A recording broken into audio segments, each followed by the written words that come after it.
Mario Kart. We all love the little guys and their little race cars and they're riding all around the cool tracks. It's one of Nintendo's most successful and popular series of all time because the concept is just plain fun. Get Mario and his friends, put them all in a race and cool cars, and you can customize them with different and unique stats on really cool racetracks. It's been almost 10 years now since Mario Kart 8 originally released on the Wii U. While it has had its port to the Switch with new content, the game was getting very dry. Thankfully, Nintendo has been holding us over till the next mainline Mario Kart installment with the announcement and releases of the Mario Kart 8 Deluxe Booster Course Pass. This is a DLC course pass that includes 48 courses, the same amount of courses the base Mario Kart 8 Deluxe includes, for $25 or a Nintendo Switch Online expansion pack membership. The Booster Course Pass itself has had a bit of a redemption arc over the course of the tracks that have been released. I'll go over more in depth later, but widely the tracks have been considered to be getting better and better as the new waves get released. Currently as of recording, Wave 4 has recently released and it's arguably the best yet. But first, let's look over the previous waves and the problems that plagued them, leading into my overall problem with the DLC courses.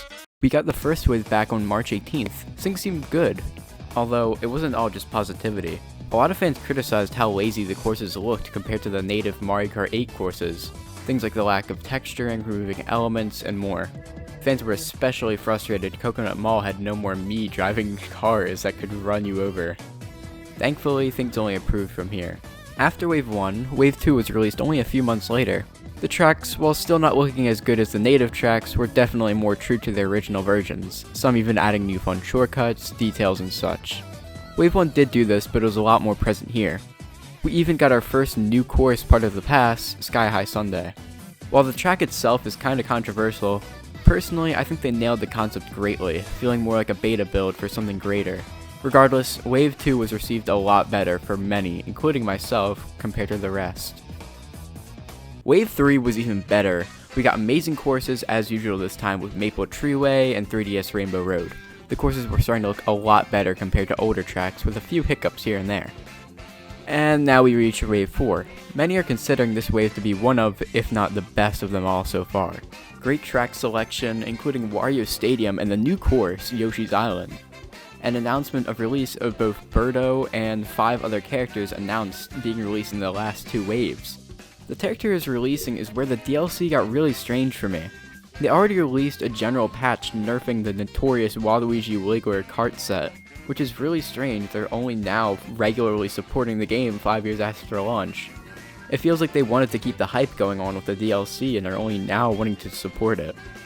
There were also rumors that Nintendo would be continuing the DLC in a second Booster Course Pass for next year, which I talked about in my other video about the next successor to the Switch and when we'll see it. Anyways, it felt like they really started caring about the game again. I guess they finally saw how insane the game's been selling. Anywho, the waves are definitely improving as time goes on, and Nintendo seems interested in generally keeping it active. So what's the problem then, Lizard? You've been praising the game's latter waves, so why do you have a love-hate relationship with it? Okay, now's a good time to get to it. Overall, I think it can be summed down to one thing: Tour. There's just a lot of minor problems with the tracks themselves that all add up to make me not as big on the Booster Course Pass that I want to. Let's start with track selection. Every new DLC cup we've gotten, there's always been at least one tour track with it. And that's perfectly fine. Someday Tour's gonna get shut down and there won't be a way to access those tracks. It's great for preservation. The problem I've had really is the tracks themselves. Since they were originally built for mobile devices, the tracks feel almost congested in my opinion. Call it a skill issue, but I've noticed that there's a major increase in sharp turns and tight corners in the tour tracks that don't live up to the quality standards regular Mario Karts have, if that makes sense.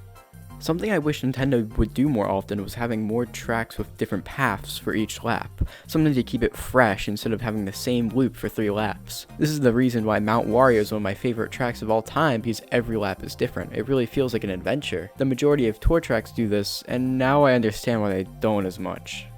When you have tracks that are tight and compact, it really messes you up when you're racing on one of those tracks, and each lap you have to make a different turn when you have no idea where it is, so you always have to stay alert and can't make the usual movements you would on the first lap because it's changed. And as a casual like myself, it's hard to remember what changes for each lap. Don't get me wrong, these different sections of the track make it a lot more unique and give tour tracks more of an identity, but when you're playing 200cc or competitively in general, these tracks can get really frustrating in my opinion. I do admit, yeah, this is likely a skill issue, but comparing any base game 8 Deluxe track at 200cc to Ninja Hideaway 200cc feels like going from intense high-speed thrills to intense high-speed thrills on steroids. Now I want to go back to a previous point, the amount of tracks that come from Tour. As I stated before, I'm completely fine with preserving the Tour tracks as they're not going to be available within the next few years considering the rate Nintendo's mobile games are going. But god, it's so boring with the majority of Tour tracks having the same or at least similar aesthetic. Again, the Tour tracks are fun despite my criticisms of how they work on the Switch, but while this is the one time we're getting DLC tracks for a modern Mario Kart game, it sucks having 2 or 3 tracks per wave having a city theme. The tracks do a great job of trying to distinguish themselves amongst each other, but at the end of the day, it is still just real-world cities recreated in Mario Kart. This would have been better if they had less tour tracks that were city-themed, but as of recording, there's only 4 original tour tracks, including Sky High Sunday since that launched alongside the DLC with Tour. Another critique is how Tour is likely the reason as to why the other remastered tracks look the way they do. A majority of the tracks are just updated ports of how they look in Tour, giving them more of a cartoony, clean art style compared to Mario Kart 8's nice, realistic textures and so on. Personally, I don't care much about how the DLC tracks look alone, but playing a native 8 Deluxe track next to a DLC track really irks me. So I guess now you know my main problem with the Booster Course Pass is because of the Tour tracks. Again, I love the Booster Course Pass, and I love Tour tracks, when they're on mobile though. I just feel like they don't fit as well when ported to console, and Tour caused the main art style to change for a lot of courses. Well, that's all I have to say. If you want to hear more of my rambling about random Nintendo stuff, I also made a video on the successor to the Switch and why a simple Switch 2 wouldn't work. I also recently released the first part of my documentary series, The Mario Mandates, which is the theory that in the late 2000s, Nintendo had enforced a more strict IP usage for third-party Mario game developers, which is the reason why the Paper Mario series and other spin-off titles have gotten more generic over the years. Well, that's about all I have to say, so thanks for watching. I don't really know how to end these videos yet. Leave feedback in the comments, please.